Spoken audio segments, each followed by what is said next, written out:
Hey you. Yeah, I'm talking to you, man. I know what you're doing, and I want you to stop right now. Stop rendering. Like, I want you to go to your layers, shift, left click, all of it. All those clipping masks. All the fucking 5 hours of rendering you've been doing, yeah. Delete that shit.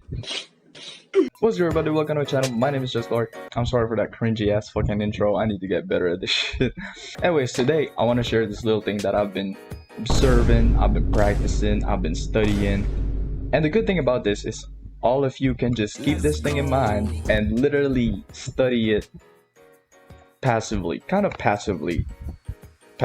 Yeah, anyways, today I want to talk about composition, but not in terms of rule of thirds, golden circle spiral thing, golden ratio. I want to talk about the decision making of pro artists, pro illustrators. Keyword here is contrast. And if you think about contrast, you think black, white, light, dark, warm, cool, which I know makes some sense, but I want to strictly talk about rendering in terms of when you're actually refining your piece. When we think about rendering, we think about fully rendering everything. We think about, oh, these clothes are gonna look so good, this hair is gonna look so nice, skin is gonna look so soft, and eyes are gonna look so bright. That's the wrong way to go about it. I've been thinking about this incorrectly, and if you're aware of this, like, cool, good job on you. But I haven't been aware of this too much till recently. Putting the most contrast on your focal point. And when we think about contrast in rendering terms, it's about soft and hard edges, the value contrast, and the contrast in detail, and also how the area is rendered. Right? Typically with character illustrations, your focal point is the face. And if you look at a bunch of illustrations, usually the face would be quite simple, clean, nice cell shading, maybe some soft shading here and there. The eyes typically are the ones that have the most rendering around the facial area. It has the sharpest, the most contrast, it has the most small little details, which is something that I have been thinking about. It's all coming back full circle to me now on why a lot of artists say they spend a lot of time on the eyes, because that part is actually really fucking important. And now I've developed a better appreciation for rendering eyes, and I'm studying rendering eyes a lot more now, as well as the hair.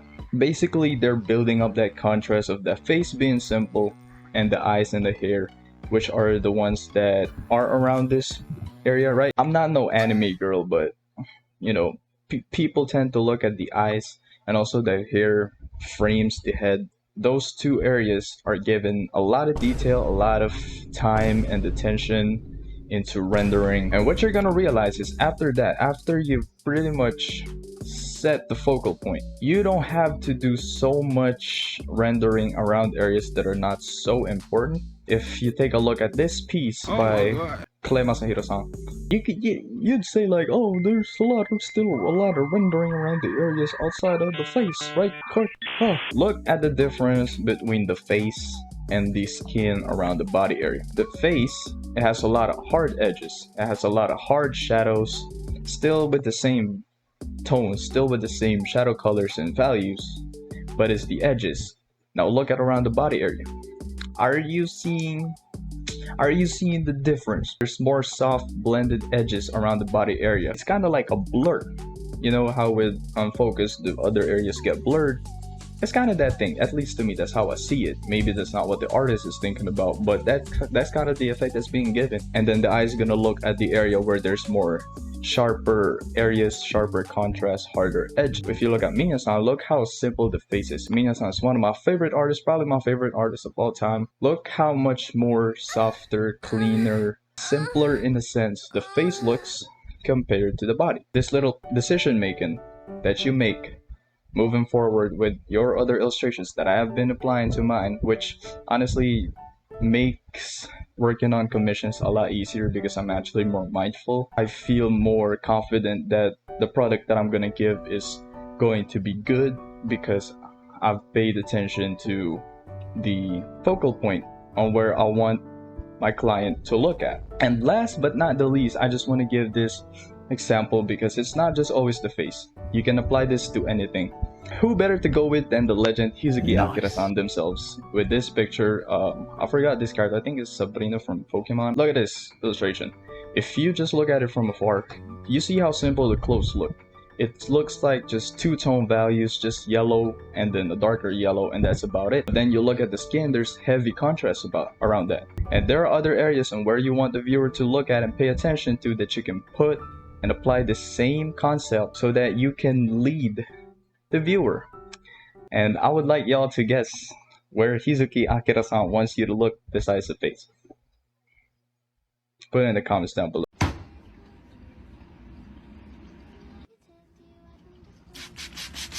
I hope you guys got something out of this video. I'm just trying to experiment with this, so hope you guys like this new video format. I'm trying this out with a different editing style as well. And yeah, if you guys got something out of this, tell me in the comments down below. Leave a like to let me know, and I'll see y'all in the next video, man. I'll see y'all later. Yee.